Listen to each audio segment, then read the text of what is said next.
안녕하세요. 용의자와의 수사반장 권미란입니다. 오늘도 주식시장에서 의심스러운 용의자와 알리바이 함께 하시죠. 오늘 토마토 투자클럽 황민혁 전문가, NH투자증권 윤정식 대리입니다. 안녕하세요. 네, 안녕하십니까. 새 용의자를 화면으로 보시겠습니다. 첫 번째 용의자, 아모텍. 두 번째, 파티게임즈. 세 번째, 한화입니다. 먼저 첫 번째 용의자의 알리바이를 들어보겠습니다. 아모텍. 그가 말하는 알리바이는 강력한 모멘텀 장착으로 급등세 지속이 예상된다. 황민혁 전문가님 오늘 마지막 수사시라고요? 네, 맞습니다. 아쉽네요. 네, 마지막 수사인 만큼 조금 더 자세하게, 그리고 또 여러분들이 판단할 때 조금 더 정확한 분석을 해드리도록 하겠습니다. 네, 아모텍이 사실 갤럭시 S6 우리 설 연휴 동안 티저 광고가 공개됐어요. 네. 근데 이런 갤럭시 S6의 어떤 구체적인 내용들이 나오기 전에부터 미리 좀 시장에서 많이 부각을 받았어요. 그렇죠. 갤럭시 S6에 대한 관심이 사실 시장에서 좀 많이 형성되고 있는데, 먼저 이제 갤럭시 S6의 기본적으로 이제 배터리가 일체형으로 이제 나올 것이다라는 얘기도 있었고, 그리고 이제 그와 관련해서 지금 아모텍에서 이제 부각받고 있는 건, 최근 들어서 이제 뭐 전자 결제 쪽, 그리고 근거리 결제 쪽인 이동통신 안테나 쪽 이제 사업 부분 하고 있는 이제 아모텍에 대한 시장의 관심도 분명히 있습니다. 일단 NFC 쪽에서 본다면 애플 쪽에서 지난해 이제 한창 시장을 뜨겁게 한번 움직였던 그런 이슈였고요. 올해 같은 경우에도 역시 이제 이쪽 애플페이 쪽에서 이제 그 외에도 계속해서 이제 전자 결제 시장에 조금 더 이제 긍정적인 목소리가 좀 높아지고 있는 상황입니다. 결국 이제 삼성 쪽에서도 이런 부분을 놓칠 수가 없겠죠. 따라서 이제 아모텍에서 얘기를 하고 있는 이제 알리바이를 본다면 강력한 모멘텀 장착을 했다. 그래서 급등세가 지속될 것이다라는 이 부분에서 이제 놓고 본다면 네. 갤럭시 S6에 대한 기대감이 분명히 반영이 되고 있다라고 볼 수가 있겠고요. 역시 이제 근거리 이동 통신의 이제 안테나를 제조하는 업체가 바로 아모텍이기 때문에 역시 이제 이쪽 시장이 커지게 된다면 아모텍에 대한 수혜는 분명히 예상이 되고 있는 상황입니다. 그리고 이제 뭐 루프페이에 대한 또 내용도 이제 최근 들어서 나왔던 내용인데, 이게 이제 삼성 쪽에서 일어난 이슈였죠. 삼성에서 이제 모바일 결제 솔루션 업체, 미국 기업이죠. 루프페이를 이제 인수한다는 얘기가 돌았고요.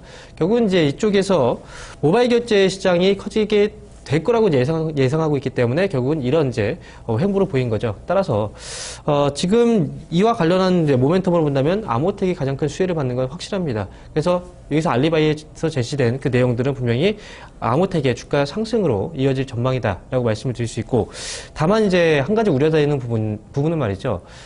최근에 주가가 많이 올라왔어요. 그죠? 단기적으로 봤을 때는 급등세가 많이 연출이 됐기 때문에 추가적인 상승 모멘텀은 충분하다라는 입장에서, 그리고 또 장기적인 관점에서의 성장성을 본다면 당연히 더 올라갈 수 있겠지만 단기 급등 이후에 분명히 조정이 나올 수도 있다라는 부분도 우리가 또 이제 안고 가야 되는 한 가지 이제 주의할 사항이 분명히 될 것 같습니다. 그래서 지난해 같은 경우에도 이제 10월 달 저점 대비했을 때 벌써 200% 이상이 올라왔어요. 네. 따라서 지금 현재 시점에서 본다면 성장성은 분명히 있지만, 네, 현 시점에서 잠시간 또 멈출 수 있는, 그리고 조정을 받을 수 있는 부분에서 본다면 저는 이 기업에 대해서는 위험 의견을 제시해드리도록 하겠습니다. 네, 검거하지는 않으시네요. 네, 성장성으로 본다면 충분히 가능성이 있는 수익이기 때문에 네. 지금 올라왔지만 분명히 조정이 분명히 나오게 될 거고, 그 이후에 추가적인 상승 여력도 충분히 있다라는 관점에서 보고 있습니다. 알겠습니다. 자, 200% 일단 급등했기 때문에 일단은 부담이 있다. 하지만 그 200%의 상승이 끝은 아닐 것이다. 조정을 받고 다시 한번 또 올라갈 수 있는 그 모멘텀은 충분하다. 이렇게 말씀을 해주셨는데요. 윤정식 대리님, 솔직히 아모텍이 갤럭시 S6 수혜주라는 것을 언제부터 시장에서 들으셨어요? 솔직히 몇 월부터 거기에 대해서 생각하시면서 또 투자나 매매를 하셨나요? 전 작년 11월에 들었습니다. 그러니까요. 그래서 그때 투자를 사실 하긴 했었는데요. 네네. 근데 100%라는 거는 사실 주식시장에는 존재하지 않았기 때문에 좀 짧게 매매를 좀 했었고요. 그러다가 금년부터 들어와서 좀 움직임이 움직임의 폭이 굉장히 좀 컸었죠. 그래서 그런 부분들이 있어서 금년에는 도리어 사실 상승폭 자체는 금년이 더 높았지만 매매는 작년에 좀 더 많이 했었던 것 같습니다. 네. 그 100%라는 것은 없다고 하셨고요. 그때는 그냥 어떤 시장에서의 어떤 하나의 가능성으로 좀 인식을 하고 그렇게 인식을 하신 분들이 매매를 하신 건데 지금은 그럼 100%가 됐나요? 네, 지금 뭐 아모텍 100%가 아니면 주가가 저렇게 많이 올랐을 리가 없죠. 그래서 뭐 시가총액이 좀 작은 종목이라면은 뭐 100%가 아니어도 이렇게 많이 올랐다라고 할 수가 있겠는데 이렇게 긴 기간 사실 작년 10월 정도를 시작점으로 해서 10월에 주가가 7,110원이었는데 저점이 10월 14일 그리고 지금까지 한 3배 정도 주가가 올랐는데 사실 100%라는 걸 뭐 제가 삼성 관계자로부터 뭐 공시를 직접 들은 것도 아니고 뭐 물량이 들어가는 걸 제 눈으로 확인하지는 못했지만 이렇게 10월 14일부터 지금까지 올랐다는 것만 보면 이 정도는 뭐 100%라고 보셔도 될 것 같습니다. 네. 그러니까 갤럭시 S6에 납품이 된다는 말씀이시죠? 그렇죠. 예. 근데 하나도 아니고 2개를 납품한다고요?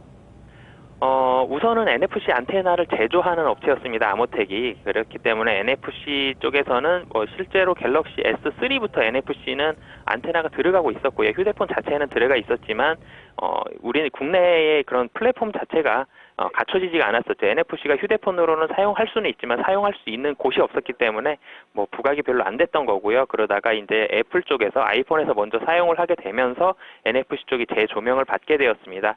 그런 부분이 이제 아모텍의 1차적인 호재성인 그런 분위기를 사실 좀 좋게 만들어준 거였고요. 그리고 작년에 개발했죠. 무선 충전 안테나인데 콤보 안테나라 그러거든요. 그걸 안테나를 개발했었는데 이 무선 충전 제품이 추가적으로 이제 들어갈 가능성이 좀 부각이 되면서 조금씩 움직이다가 이제 뭐 들어간다는 얘기까지 나오면서 굉장히 좀 좋은 분위기. 무선 충전하면은 뭐 국내에서는 RF텍이 사실 대표적이었는데 아모텍이 이제 들어가는 걸로 거의 확실시가 되어 있기 때문에 아모텍이 훨씬 빨리 움직였죠. 그리고 아모텍은 NFC 쪽에선 먼저 들어가고 있었기 때문에 그런 부분들까지 본다면 굉장히 좀 양쪽으로 수혜가 된다.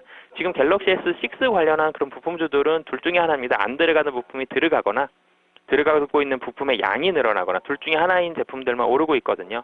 그런 부분들로 본다면 아모텍 같은 경우는 더 많이 들어간다라고 보시면 될 것 같고요. 뭐 그리고 이것뿐만이 아니라 무선 충전 분위기가 계속 올라가고 있습니다. 어떻게 보면 무선 충전도 그냥 휴대로 들고 다니면서 바로 충전을 하는 게 아니라 특정한 판 같은 거 위에 올려놓고 충전을 하는 거거든요. 그렇게 따진다면 별로 필요가 없는 거 아니냐, 뭐 효용성이 좀 떨어지는 거 아니냐라는 그런 얘기들이 있지만 스타벅스에서는 이미 무선 충전 패드를 깔기 위한 움직임이 나오고 있고요. 그리고 전일이었죠. 삼성 투마로우 그 삼성전자의 공식 블로그죠. 여기를 통해서 갤럭시 S6에 대한 무선 충전 기대감을 한껏 끌어올렸기 때문에 무선 충전에 대한 분위기는 굉장히 좋아지는 것으로 이렇게 보여지고 있습니다. 여기뿐만이 아니라 삼성에서 모바일 결제 솔루션 업체죠. 루프페이를 인수하면서 NFC 기대감까지 올라가니까 아모텍이 제조하는 게 NFC 안테나 그리고 무선 충전 관련한 콤보 안테나 이 두 가지인데 두 가지에 대한 분위기를 시장에서 한껏 끌어올렸다는 이 분위기가 아모텍에 대한 주가를 굉장히 좀 핫하게 만드는 그런 요인인 것 같습니다. 네. 위험인가요? 석방인가요? 검거인가요? 네, 지금까지 설명드린 걸로는 사실은 석방에 가까운 설명을 드렸지만 아모텍 주가는 조금 위험한 수준인 것 같습니다. 정고점 부근에 있고요. 그리고 자사주를 3.1% 전일 같은 경우는 장 끝나고 이제 시간 외로 대량 매매 블락딜을 돌렸거든요. 그런 부분들 본다면 자사주는 전부 다 좀 매각이 되는 부분이라면 금일 아침이 가장 좋은 매도 타이밍 아니었을까라고 보여지고요. 시장의 기대는 지속적으로 받겠지만 단기적으로 좀 위험 요인이 있기 때문에 우선적으로는 이 용의자는 위험으로 분류하도록 하겠습니다. 네. 아모텍의 수사 결과 정리하겠습니다. 이미 시장에서는 갤럭시 S6의 수혜 기대감을 지난해 4분기부터 반영을 했네요. 주가도 역시 그렇게 나타나죠. 10월부터 본격적인 반등을 하면서 지금까지 주가가 강세를 보여줍니다. 다만 지금 신규 매수하시기에는 아주 부담스러운 주가 수준이라고 두 분 모두 보고 있기 때문에 위험으로 분류를 해주셨는데요. 하지만 앞으로 NFC, 무선 충전에 대한 수혜와 또 실적 성장성에 대한 기대감은 계속 가져가셔야 되겠습니다. 아모텍 위험으로 분류하겠습니다. 두 번째 용의자 파티게임즈. 파티게임즈의 알리바이는 실적 부진을 털어내고 반등세가 이어질 것이다. 중국 텐센트인가요? 네, 맞습니다. 투자를 했죠. 지분 투자를 했죠. 네, 지분 네. 투자를 한 상황이고요. 지분율이 지금 현재 시점에서 본다면 15.8% 정도 보유를 하고 있습니다. 그래서 이제 파티게임즈, 지금 현재 나와 있는 알리바이가 실적 부진을 털어내고 반등에 나설 것이다라는 알리바이인데, 뭐 이 부분에 대해서는 저도 이제 한다고 이제 말씀을 드릴 수 있습니다. 올해부터 실적이 개선되나요? 네, 올해 같은 경우에는 이제 우리가 지켜봐야 되는 건 바로 이제 앞에서 말씀하셨던 텐센트와 손을 잡고 중국 쪽에 진출하는 그 모멘텀을 지켜볼 필요가 있겠고요. 사실 이제 게임주 그리고 이제 뭐 파티 게임즈의 경우에는 이익률 같은 경우에도 그 전에 이제 뭐 거의 30%대의 이익률을 기록을 했던 그런 기업이기 때문에 이번에 실적이 그동안 이제 또 고성장을 해왔고 일시적인 둔화일 뿐이지 성장은 계속 해 나가고 있다. 이렇게 보시면 되겠습니다. 일단 지금 현재 시점에서 이제 게임주를 보는 입장은요. 어떤 이제 신작 게임이 발표되고 그 신작 게임에 대한 모멘텀이 부각이 된다면 주가는 충분히 쏘아 올릴 수 있는 그런 이제 흐름이 나오거든요. 그래서 게임주 중에서 그동안 고성장을 해왔던 이 파티 게임주 역시 이제 이런 모멘텀이 실적 부진을 충분히 견인시켜 갈 수 있는 그런 모멘텀은 충분히 있다라고 말씀을 드릴 수 있습니다. 중국에 대해서 우리가 또 관심을 가져야 되는데요. 지금 파티 게임즈 쪽에서 이제 I Love 파스타라는 게임이 있습니다. 혹시 게임 해보셨나요? I Love 파스타? 저는 솔직히 게임을 안 좋아해요, 별로. 모바일 그러신가요? 게임을. 애니팡만 조금씩 네. 예전에 했었는데, 사실 그 여자를 위한 게임이잖아요. 맞습니다. 더 재미가 없는 것 같아요. 저도 뭐 아주 뭐 과격한 게임을 즐기는 건 아니지만, 또 너무 여자만을 위한 게임이 그렇게 여자들이 그걸로 돈을 쓸까? 차라리 뭐 화장품이나 옷을 사지? 이런 생각 들거든요. 아무래도 이제 관심사가 좀 다를 수도 있다라고 생각을 합니다. 여자들이 많이 쓰나요? 네, 지금 돈을? 실질적으로 이제 아일러브 파스타 같은 네. 경우에도 뭐 결제는 분명히 이루어지고 있고요. 네. 그리고 이제 이게 중국 쪽에서 지난 1월이죠. 텐센트가 진행하는 CBT, 이제 비공개 테스트입니다. 여기 이제 진행을 했었는데, 아일러브 파스타가 텐센트 신작 순위에서 최고 순위 5위를 기록했어요. 그래서 지금 중국 쪽에 실질적으로 이제 게임을 할 때 중국 쪽에 많이 진출을 하고 거기서 실적이 크게 발생되는 이유가 중국 쪽에서는 실질적으로 게임할 때 돈을 많이 씁니다. 네, 이건 사실이에요. 국내 쪽보다. 그래서 이제 중국에 대한 모멘텀을 크게 받을 수밖에 없는 게 바로 게임주다라고 볼 수가 있고요. 그리고 이제 뭐 파티 게임즈에 대해서 또 긍정적으로 이제 제가 말씀드릴 수 있는 부분은 일단 실적 부진보다는 모멘텀이 조금 더 앞서가는 쪽이 이제 게임주의 성향이다라고 말씀을 드렸고, 그 다음에 또 우리나라 시장 안에서 종목들의 흐름을 보게 된다면 항상 이제 상승을 견인할 때 항상 이제 추가적으로 붙는 한 가지 이슈가 있습니다. 그 단어들. 바로 중국이라는 거죠. 그래서 중국과 관련돼서 항상 네. 이슈가 될 때마다 종목들은 크게 오르죠. 과거 같은 경우에도 이제 뭐 화장품도 역시 그랬고, 밥솥도 역시 그랬습니다. 그런 것처럼, 파티게임즈는 실질적으로 텐센트 쪽에서 지분 투자가 있었고요. 네. 그리고 지분율이 15.8% 정도 보유하고 있고, 이번 CBT 테스트 결과에서도 역시 이제 관심도 크게 증가를 했기 때문에 충분히 성공 있는 스토리가 또 전개돼 나가지 않을까 그렇게 보고 있습니다. 그래서 실적은 언제쯤 나올까요? 중국 실적. 중국 실적의 경우에는 이제 올해 안에는 충분히 뽑아질 수 있다. 하반기? 지금 현재 시점에서 본다면 뭐 상반기 정도라고 보셔야 되겠죠. 그래서 네. 이제 상반기 정도 안에서는 중국 쪽에 대한 모멘텀을 좀 더 집중해서 보도록 하자라는 의견에서 석방 말씀드리겠습니다. 네, 이 전민창천도 파티게임즈의 게임인가요? 이름이 이제 뭐냐면요. 아일러브 파스타의 중국 버전이 바로 이제 전민창천입니다. 네, 그렇군요. 이름이 바뀐 겁니다. 같은 게임이군요. 네, 맞습니다. 네, 윤정식 대리님. 제가 정확하게 그 맛있는 테마에서 출연자분께서 12월 말에 파티게임즈를 추천해 주셨어요. 그때는 주가 가기 전이었거든요. 근데 제가 딴지를 걸었던 게 왜 이 게임의 컨텐츠가 진짜 과연 매력이 있나요? 여자들이 게임에 돈 잘 안 쓰는 것 같은데 왜 텐센트 투자했을까요? 근데 그게 텐센트 투자한 파워가 상당하더라고요. 주가가 너무 많이 갔어요. 네, 사실 여자들의 게임이 돈 얼마나 쓸까라고 보시면 대표적으로 애니팡 권미란 앵커님께서는 지금 재미에 대한 큰 흥미를 느끼지 못하셨다고 하지만 아줌마 모멘텀이라는 얘기가 돌았을 정도로 아주머니들께서 굉장히 좀 많이 하셔서 애니팡의 현질이라 그러죠. 현금 결제를 굉장히 많이 하는 그런 모멘텀들이 있었는데요. 여자들을 노리는 게임이라면 어떻게 보면 틈새 시장이 될 수 있을 것 같습니다. 아이러브 시리즈 이런 게임들을 소셜 네트워크 게임이라 그러는데요. 이 게임들이 중국 내에서는 많지가 않고요. 국내에서는 어느 정도 좀 활성화가 되어 있지만 이 많지 않은 부분들이 중국 내에서 어떻게 보면 희소 가치를 좀 더 부각시켰던 것 같습니다. 그리고 게임도 굉장히 좀 재밌는 편이었고요. 그렇기 때문에 텐센트에서부터 200억 정도의 이제 지난 9월이죠. 투자 유치가 되면서 지분 자체가 15.8%가 되어 있습니다. 굉장히 좀 많은 지분을 보유하고 있기 때문에 텐센트라고 하면은 국내로 비교하면 뭐 다음이나 네이버 같은 그런 업체인데 뭐 텐센트로 인해서 중국 진출이 훨씬 수월해질 것 같고요. 조건 자체도 나쁘지 않을 것으로 이렇게 보여집니다. 그렇게 따진다면 중국에 대한 기대감은 충분히 올라갈 수 있을 것으로 보여지고 뭐 말씀해 주셨던 것처럼 상반기 내로 그런 기대감이 실적 가시화로 좀 이어질 가능성이 훨씬 높다라고 보여져서 저도 이 용의자는 석방하도록 그렇게 하겠습니다. 네, 알겠습니다. 사실 뭐 그 게임에 돈을 쓴다는 게 순식간입니다. 조금만 집중하고 몰입하다 보면 나도 모르게 돈을 쓰게 되는 그런 게 있는데요. 그래서 이렇게 게임의 주가도 모바일 게임도 아주 잘 갑니다. 파티게임즈의 수사 결과를 정리하겠습니다. I Love 파스타라는 게임 아시죠? 아기자기한 그 여성들을 위한 게임이라고 이야기들을 하는데요.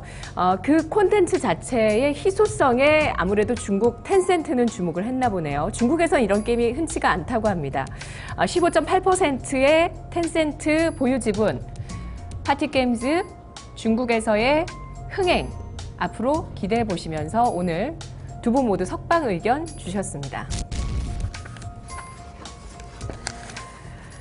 세 번째 용의자 한화입니다. 한화, 그가 말하는 알리바이는 실적 정상화입니다. 저평가 매력이 부각된다. 진실인가요?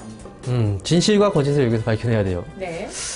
일단 한화가 지금 제시하고 있는 알리바이, 실적 정상화에 대한 기대, 그리고 두 번째가 저평가에 대한 매력 부각.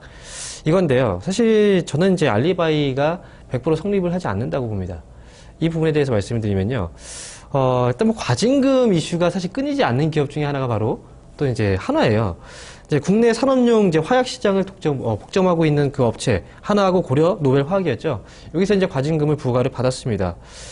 단합에 대한 의혹을 이제 수사를 한 결과 결국 이제 그게 진실로 이제 드러났었고, 과거로 좀 넘어가게 되면은 지금 국내 이제 뭐 중국 시장 국내 이제 주식시장 안에서 중국 기업 중에서 또 이런 기업, 중국 기업 중에서 이런 기업이 하나 있었는데, 일단 고섬이라는 게 혹시 기억나십니까? 중국 고섬 알죠? 네, 중국 고섬, 상장 폐지가 됐었습니다. 예. 근데 그와 관련해서 이제 하나도 이슈가 좀 있었습니다. 그게 뭐였냐면, 일단 중국 고섬 자체가 현금성 자산이 없었는데, 그 책정을 할 때 1,000억 원 정도의 이상의 이제 현금성 자산을 책정을 해서 국내에 이제 상장을 시켰고, 상장 차익이 발생했던 그 업체 두 곳이 바로 이제 한화증권하고 그다음에 또 한 가지 이제 그 업체가 있었는데 바로 이제 대우증권이었어요. 이것 때문에 이제 과징금 불가가 또 있었고요. 이렇게 이제 과징금에 대한 이슈가 끊이지 않는다는 건 결국은 또 언제 이런 이슈가 또 발생될지 모른다라는 관점에서 본다면 투자자한테는 사실상 좀 주의가 좀 필요한, 그리고 정보에 대한 그 받는 속도 자체도 좀 민감하게 반응을 해야 된다라고 생각이 들고요. 그런 관점에서 본다면 사실 지금 한화에 대해서는 물론 주가는 많이 빠졌어요. 뭐 그런 부분은 인정하지만, 그래서 여러분들께서 이제 마음 놓고 편하게 이제 투자하기에는 다소 좀 무리가 있는 그런 종목이 아닐까라는 생각을 합니다. 물론 대형주이긴 하지만요. 그리고 이제 제가 또 한 가지 말씀드릴 부분은요, 이제 저평가에 대한 매력이 부각된다라고 얘기가 나왔습니다. 그래서 사실 저는 이 부분에 대해서 좀 의문이에요. 뭐냐면 지금 하나의 PBR 자체가 0.5에서 한 0.6배 정도 수준으로 계산이 되는데, 사실 PBR이 1배가 안 되죠, 그죠? 근데 PBR이 1배가 안 된다고 해서 저평가로 볼 수는 없습니다. 왜냐면 이 하나 같은 경우 과거 PBR을 보게 되면요, 2012년도에는 0.6 정도 수준이었고요, 2013년도에는 0.69 정도였어요. 지금이 거의 0.6 정도로 본다면 이 기업의 가치가 PBR 1을 기준으로 했을 때 저평가됐다라고 보기에는 좀 어렵다는 거죠. 과거에 그렇게 올라가기 어려웠었던 그런 주가의 흐름이었기 때문에. 그래서 이 부분 역시도 저평가 매력은 사실상 지금 이 현재 시점에서 놓고 본다면 이 관점 자체는 좀 바뀌어야 된다라고 생각을 하고요. 그리고 이제 뭐 한 가지 긍정적인 부분은 이제 실적 회복에 대한 뭐 기대감인데, 자회사죠. 이제 천무 프로젝트가 바로 이제 다연장 로켓입니다. 그죠? 그 로켓이 이제 국내 육군 쪽에 이제 육군이 아니고 이제 육군 안에 포병이 있죠. 포병 쪽에 이제 올해부터 이제 납품이 되고, 이런 부분에 대한 뭐 실적 기대감은 분명히 있고요. 그다음에 이제 자회사들 중에서는 이제 건설, 하나건설 있죠. 그리고 뭐 하나생명에 대한 실적 개선에 대한 기대감들은 지금 시장에서 계속 얘기가 계속 나오고 있는 상황이에요. 건설 경기도 사실 조금씩 회복이 되고 있는 상황이기 때문에 그렇죠. 그래서 이제 이런 뭐 자회사 쪽에서의 실적 개선 기대감은 분명히 있겠지만, 지금 말씀을 드렸던 것처럼 뭐 저평가에 대한 매력이나 또는 이제 과징금에 대한 이슈들, 여러 가지 이제 그런 고충들을 이제 고려를 해본다면 현재 시점에서 투자자들이 손쉽게 접근하기에는 좀 무리가 있다. 저는 그래서 이 기업은 안타깝지만 체포 의견을 제시해드리겠습니다.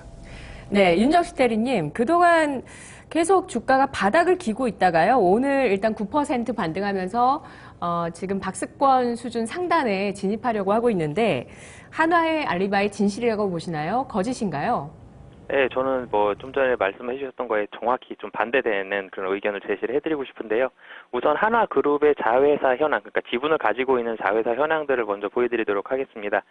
대표적으로 네 회사가 있다고 보시면 되는데요. 하나케미칼, 하나생명보험, 하나호텔앤리조트, 그리고 하나건설 이 네 회사가 있습니다. 이 중에서 세 회사만 보시면 될 것 같은데요. 자회사 가치만 보시면 하나건설, 그리고 하나생명, 하나케미칼 이 세 곳만 보시면 될 것 같습니다. 그 중에서 하나건설이 사실 문제가 가장 컸었죠. 하나건설 같은 경우는 건설 쪽에서의 그런 이슈들이 많았고 실적이 좋지 않았던 부분들, 해외 플랜트 쪽에서에 대한 부실 이런 부분들이 있으면서 하나그룹의 발목을 잡았던 가장 큰 요인이었는데요.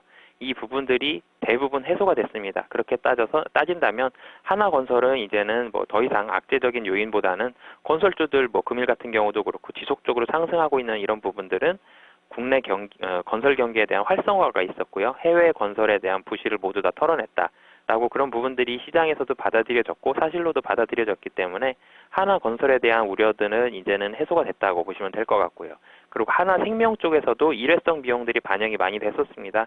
퇴직금에 대한 그런 부분들이 반영이 됐었고요. 그리고 또 한 가지는 하나생명 자체가 실적이 떨어졌었는데 금리가 지속적으로 인하가 되면은 보험사들에는 좋지가 않습니다. 그런 부분들이 하나생명에서도 좋지 않은 부분들이 반영이 되면서 안 좋았던 부분들이 있었지만 이제는 금리 인하에 대한 그런 우려감들보다는 금리 인상 시기를 좀 더 글로벌리하게는 보고 있는 그런 컨센서스들이 많기 때문에 하나생명도 이제는 좀 더 올라갈 것으로 이렇게 보여야 된다라고 보면 좋을 것 같습니다. 하나는 지속적으로 좀 디스카운트가 많이 됐었고요. 그리고 배당도 지금 3만 원 정도로 따져봤고 그리고 배당을 2015년에 약 한 500원 정도가 예상이 되는데 그럼 1.7% 정도가 됩니다. 그러면은 배당 매력도 충분하고요. 그리고 회사가 턴어라운드 된다라고 봤을 때는 이제는 밸류에이션 매력을 봐도 된다라고 생각을 합니다. 적자 회사였을 때는 PBR이든지 PER이든지 이런 밸류에이션이 매력이 없지만 회사가 돌아서는 때로 봤을 때는 PBR이 굉장히 싼 그런 부분들은 매력이 충분히 부각이 될 수 있을 것으로 보여지고요. 최근에 수급상으로도 매력적인 부분들이 많습니다. 외국인과 투신 연기금들 쪽에서 수급이 들어오는데 외국인들은 두 가지 요인입니다. 글로벌리하게 유동성이 풍부해졌다는 게 첫 번째 요인, 그리고 두 번째로는 최근처럼 이렇게 저평가 매력주들 그리고 코스닥 쪽이나 중소형주 쪽에서 성장주들이 매력이 부각이 될 때는 그 뒤로 바로 따라오는 게 배당이 어느 정도만 되면 괜찮은 종목들 바로 따라오게 되는데요. 하나 같은 경우는 밸류에이션 매력과 그리고 배당 1.7%의 그런 부분들이 부각이 충분히 될 수 있다고 보여지기 때문에 저는 하나는 석방 의견 드리도록 하겠습니다. 네, 수사 결과 정리하겠습니다. 한화, 바로 2007년도의 고점 이후에는 계속 주가 조정을 받았고요. 최근에는 바닥권에서 계속 기고 있습니다. 자회사들 가운데서 한화건설이 정상화된다는 부분, 이런 것들이 턴어라운드의 씨앗이 될 수 있다. 그래서 밸류에이션 매력을 이제 볼 때다라고 보고 있는 관점이 있는가 하면 한쪽에서는 이 종목의 자체적인 그 PBR 밴드 흐름을 봤을 때 지금이 절대적으로 저평가된 것은 아니다라고 얘기를 하는 의견도 같이 나오고 있습니다. 석방과 체포 사이에 있습니다.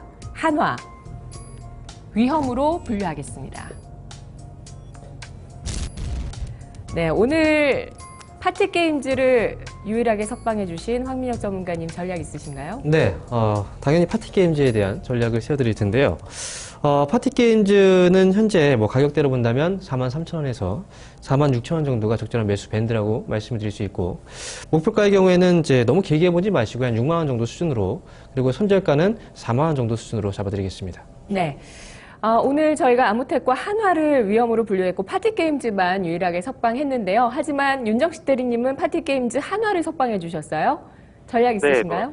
네, 저는 한화 전략 말씀드리고 싶은데요. 저평가 매력이랑 회사가 돌아선다라고 보시는 부분에 집중을 해주셨으면 좋겠고요. 매수가는 지금보다 소폭 떨어진 37,000원 정도에 매수하시면 될 것 같고요. 목표가는 35,000원, 손절가는 27,000원 정도 잡으시면 될 것 같습니다.